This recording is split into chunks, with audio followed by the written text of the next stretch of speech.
So we are here with the aim of talking about climate reporting that grapples with how the climate crisis shapes, but also is shaped by other major forces in our world. We're gonna talk about hard stuff that's hard to talk about first thing in the morning. War and conflict, ethnic cleansing campaigns, struggles over land rights. So this is a group of reporters who have all worked really hard to identify, shape, and frame stories about these kinds of incredibly difficult topics and how they intersect with the ways that we human beings interact with the natural world.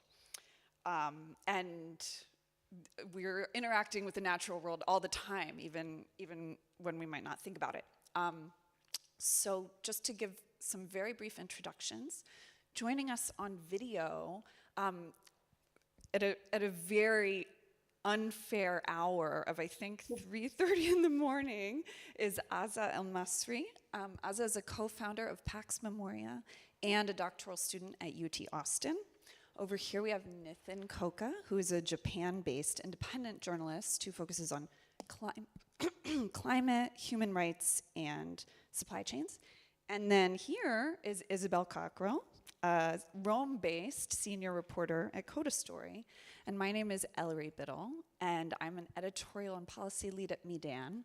And I used to be an editor at Coda, where I got to work with Isabel and Nithin on the stories we're gonna talk about today.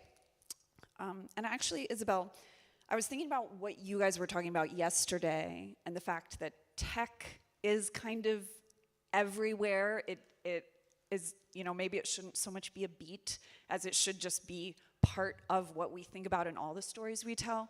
And in some ways, maybe climate should too. Like, what do we do? What interactions do we have? What trips do we take to a faraway, beautiful place like this one that don't have some, interaction with the climate? So with that, I actually want to start with Nithin. And I was thinking about this on the way, on the shuttle from the airport. There are these pretty fields with these solar panels. And what do you think when you see a solar panel? Yeah.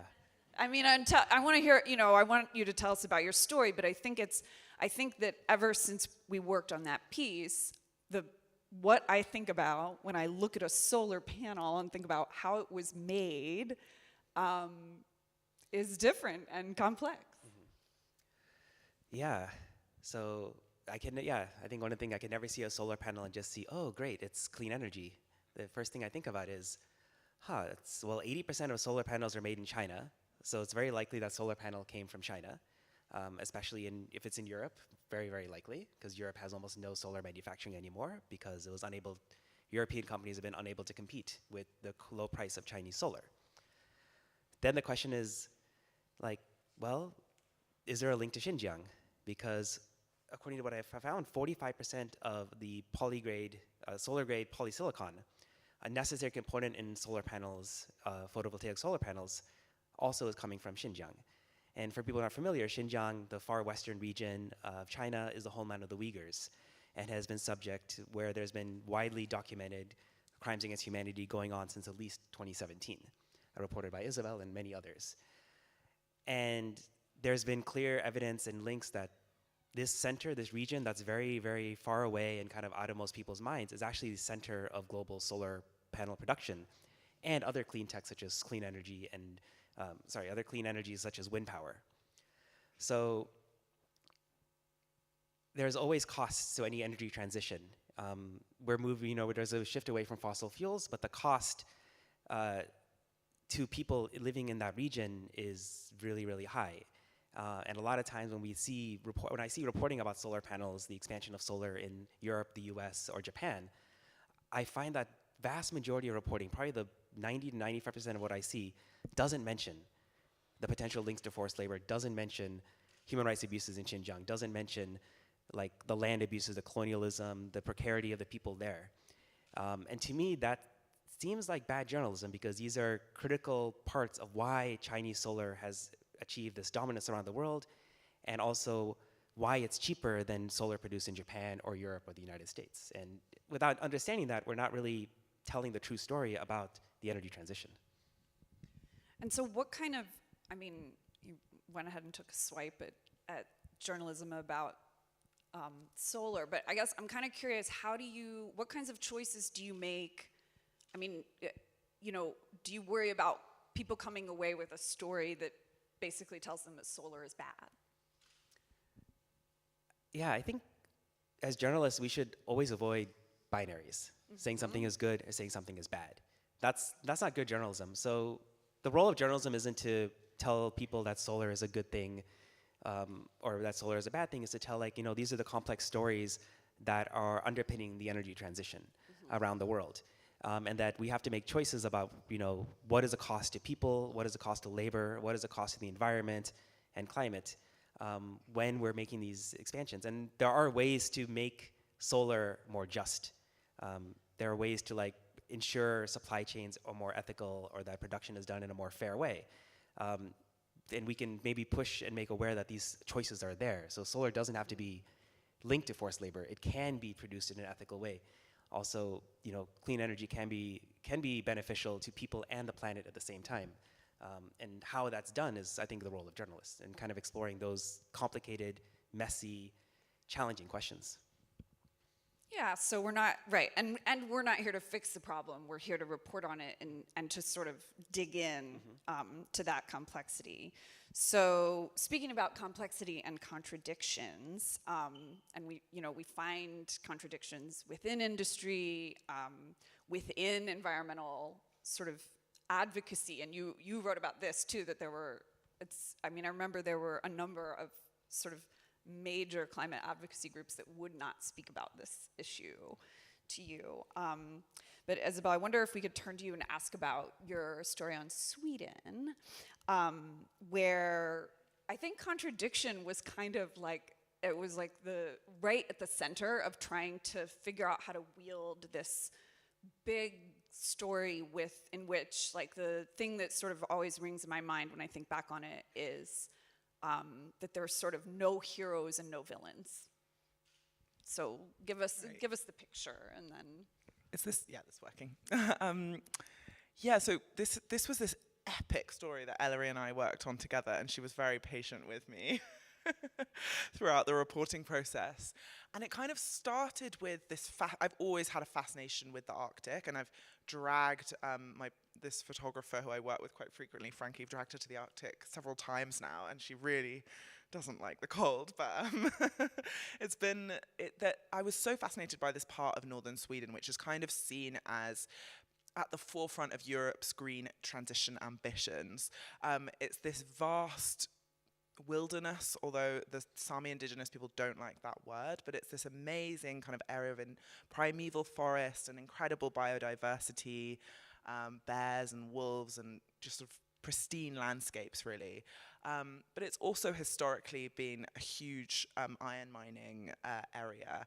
And in recent years, there's been a huge amount of speculation for rare earth minerals. So wherever you drive throughout this kind of Arctic landscape, you'll see people in high-vis jackets drilling to see if there are minerals beneath the earth.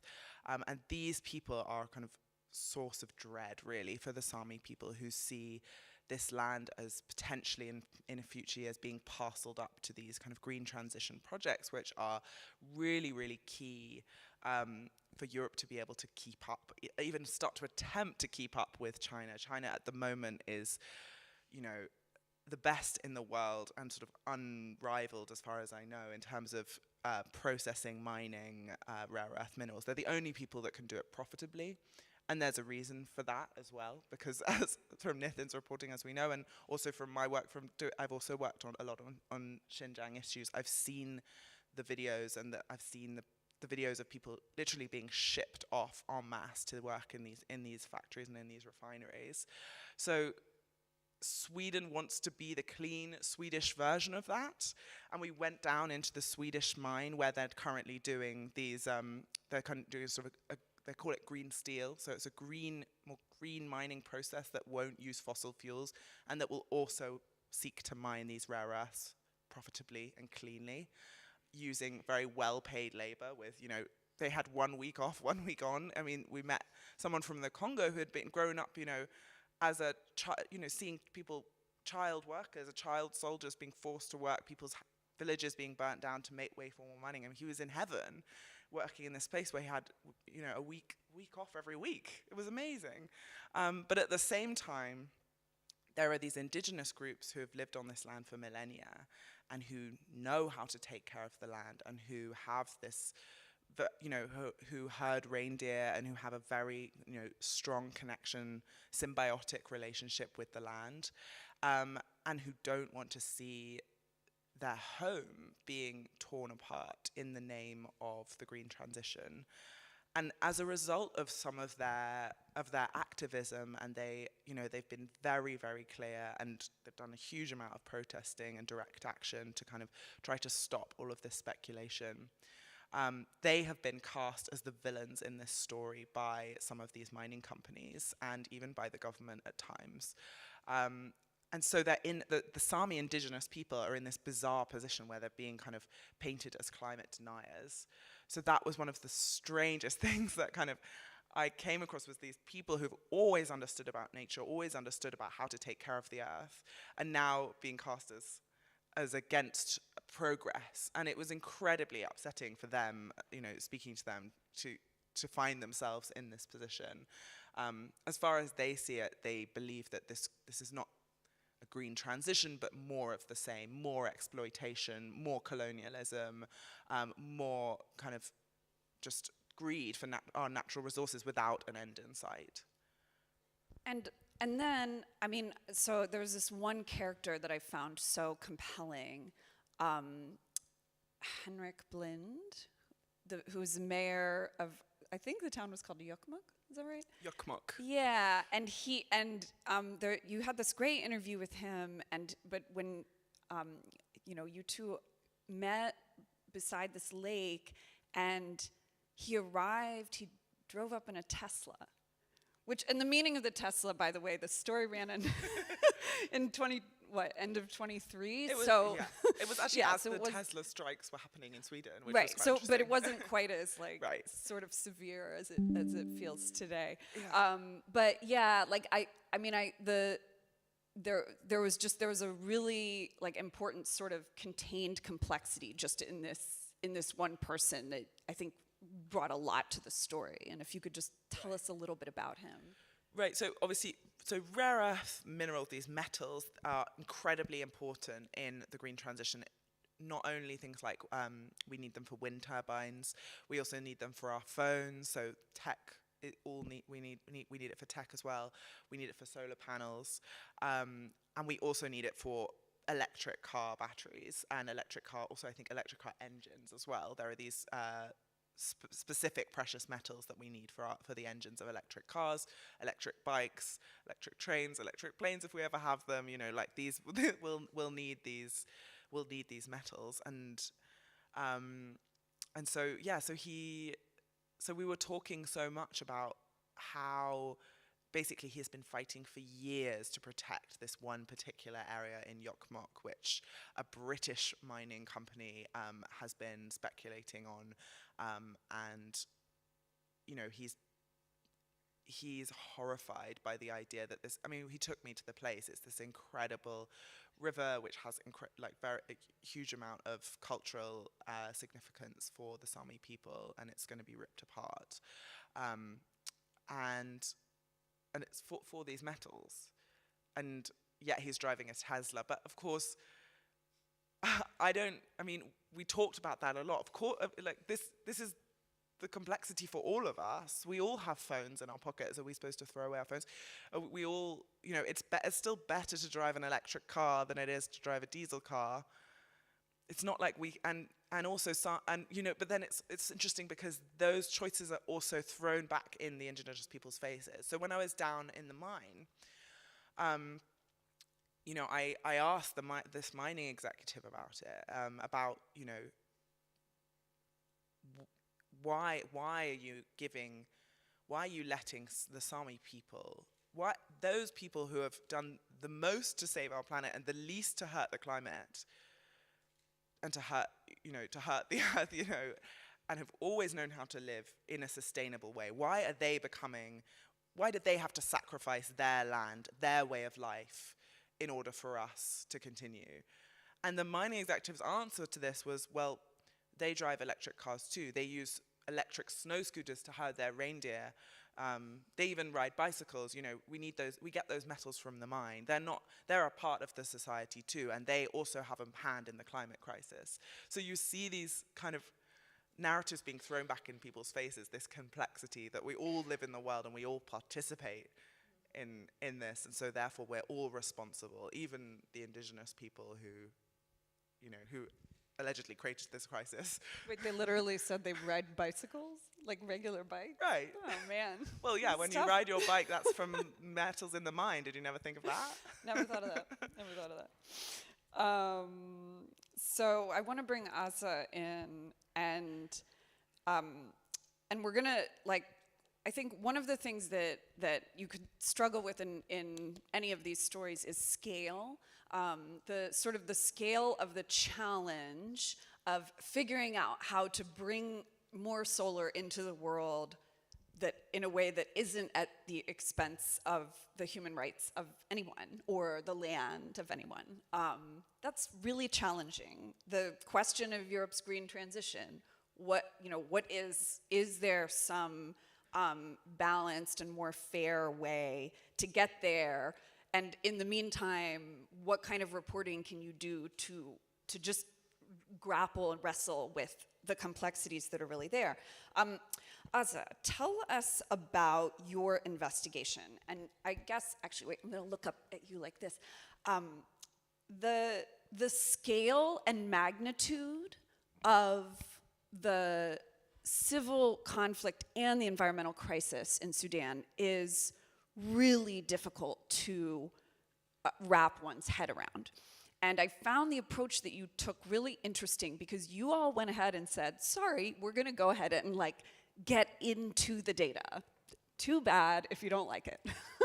But then you went from actually really high level numbers, which I'm sure like many of us know, I think it is a lot easier to draw empathy for a reader when you tell a story about an individual, a family, a community. Once you are at the level of, 30,000, 50,000, 500,000 people displaced, the relatability of that starts to dissolve. And so I thought the approach you took was interesting because you went ahead with big numbers, but then you also brought it down to a level of, one specific dam that washes out, and what does that mean for 20 villages down the river? Yeah. So, when we think about Sudan and the conflict in Sudan, it's very difficult to pinpoint where climate comes in, even though, Sudan is one of the biggest gold mines in the world, and many countries are involved with mining efforts in Sudan, which have, exacerbated the climate situation in the country. And that has just become worse with the civil war, where these countries have, staked their claim in the conflict. And so we've tried through this investigation to show how together the civil war and precipitating climate change in Sudan have created the conditions for the most catastrophic displacement crisis in the world. We try to shed light on the dire human, material, and infrastructural costs when warfare and climate change are intertwined. And so you said something really interesting, that we started with these big numbers, right? And these big numbers weren't connected with each other, right? You have Amnesty International that gave us a number, Save the Children, the UN, the World Bank. And so our job was to connect those dots, right? And in order for us to do that, because we are not local to the country, we partnered with a local media organization um, in order to substantiate these numbers with boots on the ground, and to go to the different areas. That's beam Um, reports, right? yeah. Just to let everyone know. In order to go to all of the different areas, all of the different areas that we were able to go to, of course, we couldn't go everywhere. Um, Specifically to the places where people had been displaced already, people who had left or fled Khartoum or other areas where there was a lot of fighting, and try to find refuge in the areas that we found, only to be met with torrential rainfalls and floods, with the damage of the dam, um, and having to be displaced again. And so we call it the double tragedy. And that double tragedy is that once war and climate change are intertwined, um, the consequences on human life and human dignity are, two, three, fourfold. And so that's what we tried to showcase in this investigation. And could you tell us just in addition to there being this double tragedy or these two forces causing people to have to leave their homes, and facing all kinds of hardship and devastation, are there ways in which the conflict and the climate crisis are literally intersecting? If you know what I mean, like, yeah, if you could just give us a sense of that. I mean, Sudan is in a place geographically where it has, I mean, the entire region is experiencing the consequences of climate change, as well as the um, race towards mineral mining, uh, close in the Congo or elsewhere in the continent, um, um, for EVs, just like Nathan was talking about and Isabel was talking about, electric vehicles, electric everything, and the global conflict between China, the United States, Europe, and mercenaries. All of that also happens in Sudan when it comes to gold. Well, gold specifically is a resource that the United Arab Emirates has been trying to, hold control over specifically in Sudan. And so what has happened is that the United Arab Emirates has, staked a claim in the conflict, and funded or supported one of the groups involved in the conflict. And so that has, while also keeping the mines open. And so the mines are still open for gold. And so when you think of these two things together, they're deeply intertwined. They're deeply intertwined on a global level.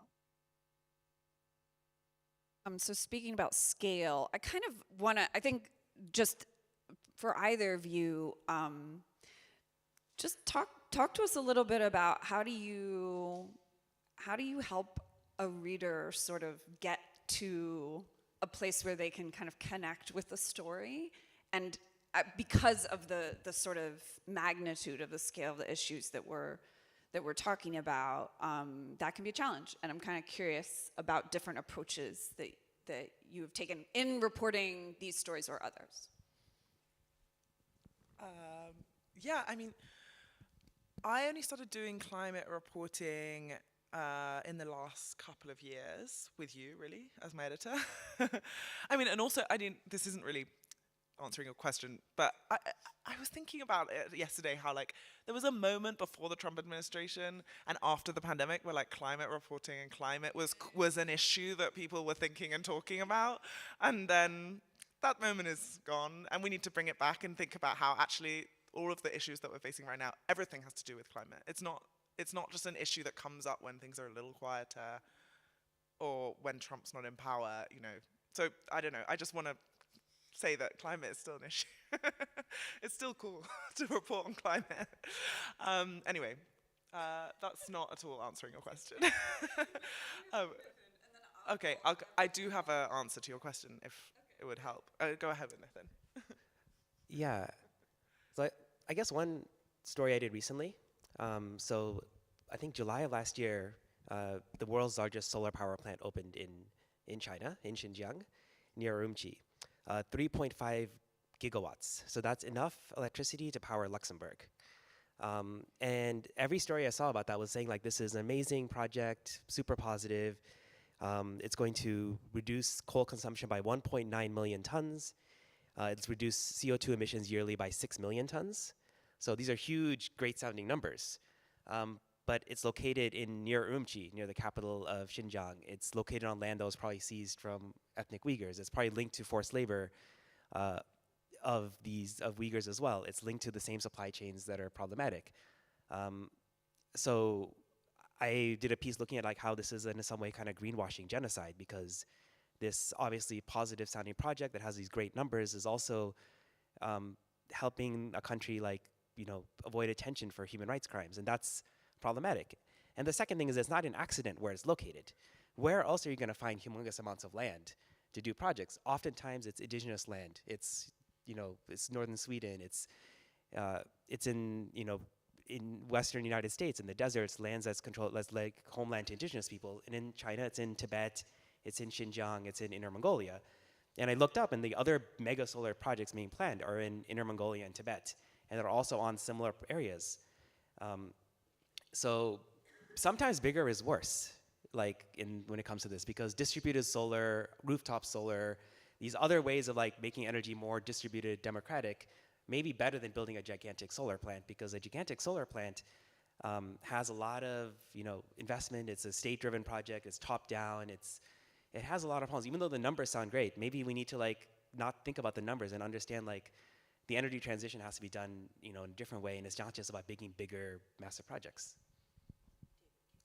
Oh, okay. So I was going to talk about beavers, but I can talk about. Oh, I wanted to get to that one later. Okay. Because it's a fun. Yes. Okay, so speaking of scale, we had a couple. I guess there were a couple stories that we worked on that were about people that want to cool down the whole Earth. So tell us about that.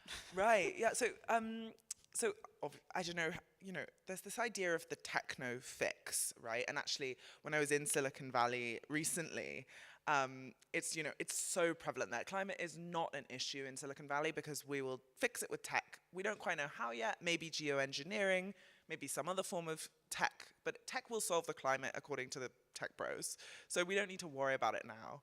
That's their attitude. And one of these ideas of a techno fix is this concept of geoengineering, which is the idea that you could basically turn down the heating of the Earth, or as they like to call it, sunscreen for the Earth, which is actually an expression that ChatGPT came up with for them, which I found out for this one particular crazed geoengineering experiment that these tech bros have been doing from the Bay Area. They got kicked out of Mexico because they tried to like fly some balloons. Basically, the idea of geoengineering, if you're not familiar, is you would disperse sort of aerosols of sulfur dioxide.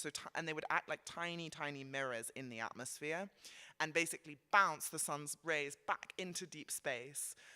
And act like sunscreen. And it sounds great, right? It's like perfect. Then we can continue to consume fossil fuels ad infinitum. We just spray this stuff into the air and like we're done, right? We don't need to change anything about the way we live. We don't need to worry about the solar stuff.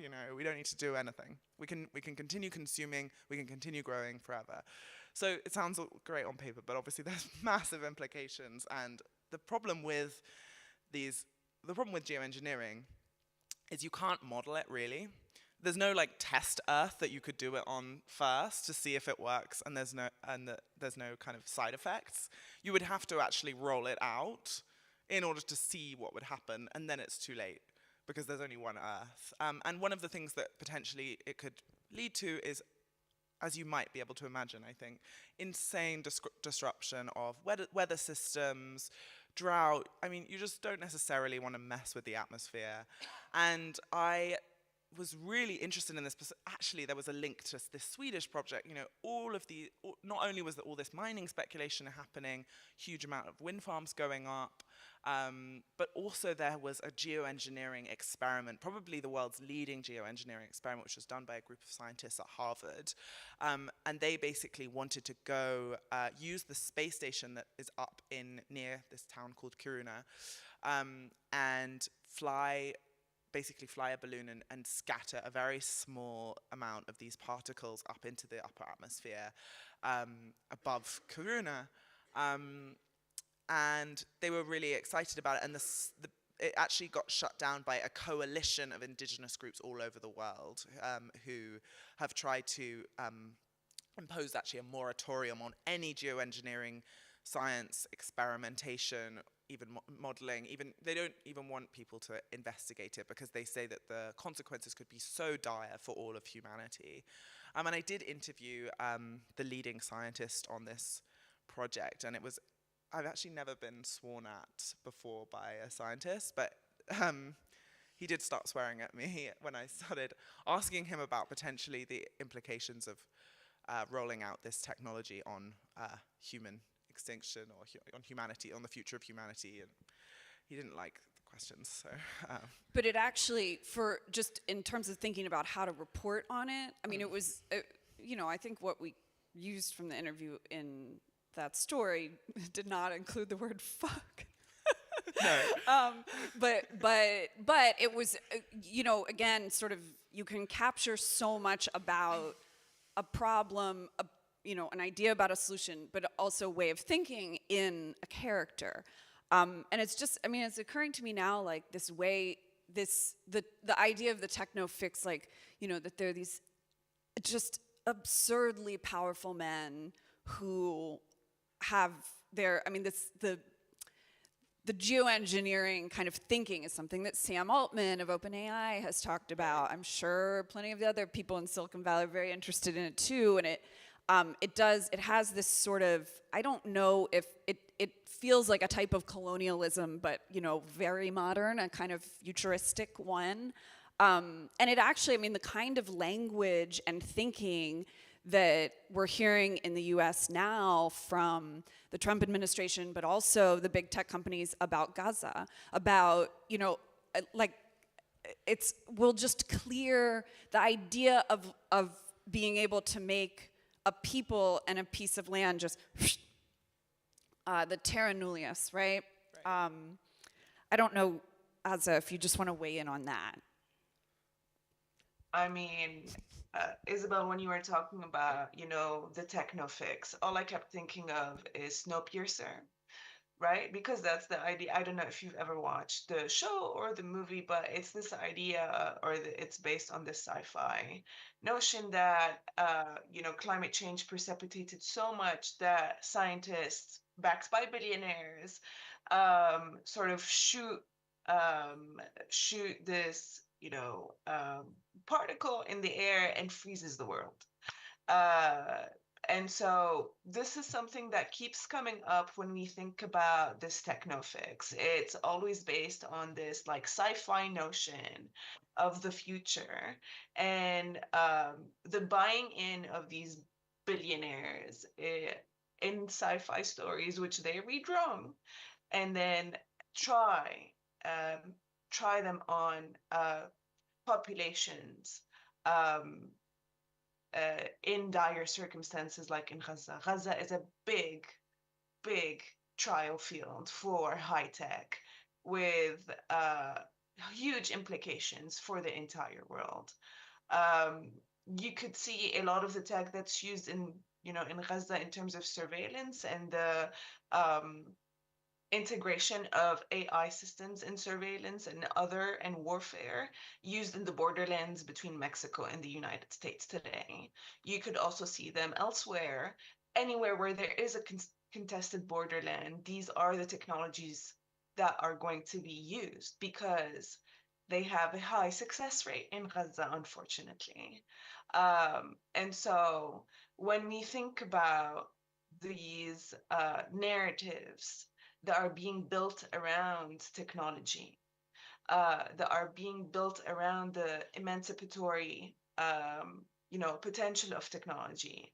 I also think about Sam Altman's WorldCoin or World ID technology, which is absolutely mind-boggling because I absolutely despise it.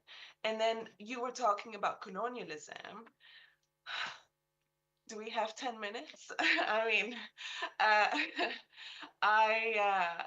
World ID, if people don't know, is this, technology of creating a digital passport through irises. And so they've created this small globe in order to scan people's irises. And they've tried to do that in Spain, in Portugal, in Brazil, in different places. In Europe, very quickly, the countries realized what they were trying to do and stopped them in their tracks. In India and in Brazil, uh, they went to the favelas, to the slums. They, enticed people with Bitcoin or some type of with WorldCoin in order to scan their irises. And so this is like a form of data colonialism that is being perpetuated very clearly with the example of World ID or WorldCoin. Um, there's not much I've read about World ID recently because it's such an interesting project, but interesting not in the great way. But it's just mind-boggling to me to see that these tech companies, their idea of a fix starts with the exploitation of marginalized, colonized, and disenfranchised populations. That's always the beginning. I just want to pick up on WorldCoin because it's been something I've also been looking at, and it's in our Captured series, which is a podcast on I've just put out on Audible. We have an episode about WorldCoin. Yeah, because we went to Kenya to interview people who had been scanned, and this is an example of a story. Okay, you're like, how is this a climate story? And there's a fun game you can play. We can play it later at Brufani of like, make any story a climate story. But like, WorldCoin is part of the Tech Bros vision of the future, right? Where we'll all have universal basic income, we'll all be part of this mass database, we'll live in this frictionless society. AI the world will be taken over by these AI servers that, by the way, the tech bros are like, oh, the companies love to say they're run on like clean energy. We all know they're run on natural gas, right? Like, that's fine. We'll fix it later, And so they're destroying the world with this AI, with the AI servers that are destroying the planet. But they'll fix it later. We'll all be part of this utopic future where we'll be paid by our tech bro overlords and live forever. Well, some of us will get to live forever, not all of us.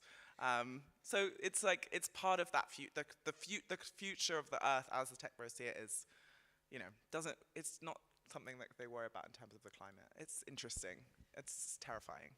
Okay, so let's try to end on a note about resistance and things that people or communities are doing to, either like resist or find other ways to engage with the natural world that feel like also important stories to tell. So that we aren't just, because you can lose your audience, right? With this kind of stuff, it's so depressing. And that's a toss-up. Anybody? And then we'll have a little time for questions.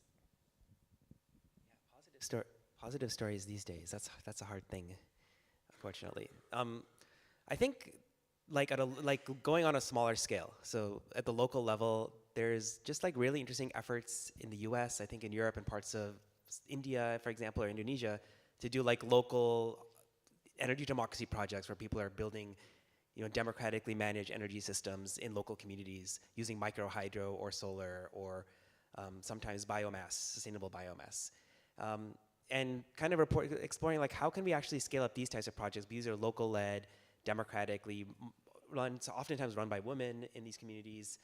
The challenge they have is like building the network, getting scale, getting financing, how do we address those challenges for those types of people? What are the ways to like get money or resources flowing to these communities? And I think you'll find there's a lot of just like, I came across one in Japan recently that's trying to like, as I learned, one of the biggest consumers of energy in Japan is these greenhouses to grow fruits, because Japan doesn't import a lot of fruits. And this company is trying to like, okay, we're going to like train young farmers on how to like grow fruits and vegetables without using greenhouses. And we discovered that'll reduce like energy consumption from food by like 10% in Japan, which is like the same benefit as, I think, like EVs adoption rate up to like 40% so it'd be like the same. So it actually could be better than EVs for a country where people use public transit a lot. So that's an energy solution, but it's, it's framed in a food discussion, and it's framed as and it's also about building a new generation of farmers, because Japan is aging society for farmers. So there are stories. You have to go into the field, you can talk to people, but there are ways to like bring solutions. I don't like these tech solutions that I keep being pitched all the time. I don't care about those solutions. Like I too many. I get like 10 PR releases about this technology will save the world. Not interesting. What is a way someone is approaching a problem from a unique perspective and has data and science and to back that up? That's interesting. So probably the most successful story I've ever done, and the one that has been translated into the most languages and is now being developed for several different doc projects, is this story about beavers that I did. And it actually all started, so I live here in Italy, and I read a piece in La Repubblica about how castori, beavers, have shown up in the River Tiber up in Tuscany, and no one knows how they got there. And I was like, and the local governor was going mad, saying like, this is an alien species. They've been brought here illegally, and it was like very weird immigration language being used against these beavers, which, by the way, are species that have been not indigenous. What's the word? Indigenous to Italy, native to Italy. Since for millennia, they were hunted to extinction, but they have been here for a long time. Anyway. I rang up the Tuscan Wildlife Trust, and I was like, do you know anything about these beavers? And he was like, well, not really, but maybe some people dropped them there. I don't know much about it, but possibly you could. I know that they probably have reached Rome by now, which was exciting. So the governor is not going to be able to get rid of them. They've already spread their rodents. But maybe you should call this billionaire in the UK by the name of Ben Goldsmith. He might have something to do with it. I wouldn't know how. So I then rang this billionaire, and then it turned out that there was this kind of underground but billionaire-funded, not just Goldsmith, but a bunch of other, rich people who were interested in the climate and rewilding, were funding these underground operations all over Europe, not just in Italy, but in Spain, in Germany, in Belgium, to return these extinct or very endangered species back into nature. And beavers have an incredible they create biodiversity. So basically, they dam up the water, slow down the flow of the water, and so therefore, fish can spawn there, and birds come there, and butterflies, and it makes these amazing kind of biodiverse areas. It's how the rivers naturally should be in Europe, and that they aren't. But it was really interesting because, again, it was such a fun story, and it got so much attention, but it also broadened out to these bigger issues of, should we leave our environment in the hands of kind of an oligarchic, society? Is it up to these billionaires to fix things, and are they trying to just Disneyfy our land and actually ignore the bigger problems? I mean, a lot of these people, had actually made, not Goldsmith, but some of the other billionaires who are big in rewilding in Europe have made their money, for example, in Tetra Pak is one of them, also fast fashion, like ASOS is the ASOS owner is one of the biggest rewilding proponents, and they've kind of had a hand in messing up the planet in the first place. So it brought in all these really interesting questions that started with like one beaver in the Tiber. Well, it was literally like people, like a guy with a truck full of beavers right, that he would bring to a river and just let them go. Yeah, I spoke to this guy in Belgium. He was called Ellery Roberts, which is spelled like rubbers, and he had dumped 100 beavers into his local river in Belgium that he had brought over from Germany in a truck, like on the weekends. He would bring like 3 or 4 at a time, but he did it for like several weeks. And he did get fined by the Belgian authorities for illegal transportation of species, but they forgot to actually fine him. Like they forgot to actually charge him. And he was saying like they should be paying me for services rendered to the nation. So it was a fun story. And I went to Bavaria and I met like the Pablo Escobar of beavers. This guy who was dealing the beavers out all over Europe. He was keeping beavers like in his bathtub. It was wild. That was a great story, but it was like it raised some interesting questions, but it was like, this is I don't know if it's actually a solution, but it certainly is a different way that people are kind of engaging with the environment and thinking about what might be good for Like it. a form of direct action that's very interesting. Yeah. Aza, do you want to give us one last, and then maybe we can take like one question? I mean, I don't have positive stories for you. We're working I at know, I the was like, I'm not intersection sure of what we're gonna conflict get. and climate here. Yeah. And our main goal is to actually talk about the climate. Well, and that actually is like a Yeah. beautiful act in its own right. Beautiful. I would love it to be beautiful. I mean, climate, right? A lot of the times it is tragic. I know. And you and I had this conversation about public. Yes. And I mean, when I was talking to you about the fact that, you know, the public, as in like the people impacted, are not ready for this kind of investigation, it's because they don't need me to give them the additional context about this. They don't need, to know the whys, because they have their own answers to these questions based on their lived experiences. They're interested in surviving. And so our role is to distill terribly complicated, often devastating events to other publics that can do something about it. Whether it's international policymakers, other journalists in the region, we do not have a rich environmental or climate journalism network in our region, but also researchers, interest groups, or human rights organizations. And so when you bring climate into the mix, the already high stakes become even higher, as it hopefully forces us to reckon with the devastation that is waiting for us at home if we don't act now. And so that's our project. Not very positive, but on the long term, I think it creates impact. And that's why, Exactly. for example, our newsrooms aren't just made up of journalists. They're made up of researchers, of environmental policy folks. They're made up of graphic designers and machine learning engineers, and all these different people who bring together the story um, in an interesting way. Very much so. Can we take one? No. Oh, I'm being told we cannot take a question. Yeah. So I think we'll wrap. Thank you so much, everyone, for coming. Thank you for speaking together with me, friends. Yeah, we'll be done. Thank you. Thanks.